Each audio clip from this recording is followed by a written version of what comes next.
بسم اللہ الرحمن الرحیم۔ حضرت امام ابو حنیفہ رحمۃ اللہ علیہ نے اللہ تبارک و تعالیٰ کو 100 مرتبہ خواب میں دیکھا۔ بس 100ویں مرتبہ خواب میں دیکھا تو انہوں نے اللہ سے پوچھا کہ یا اللہ، تیرے بندے تیرا قرب حاصل کرنے کے لیے کیا پڑھیں؟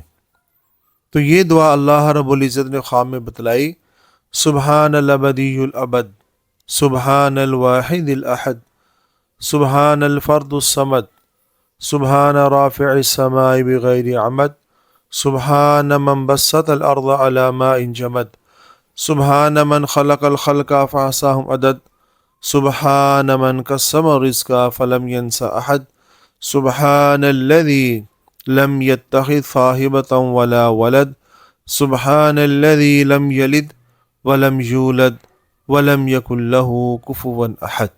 اس لیے یہ دعا جو ہے ہم کوشش کریں ہر نماز کے بعد پڑھنے کے لیے 1 مرتبہ، یا کم از کم صبح و شام اپنے معمولات کے اندر اس دعا کو شامل کریں۔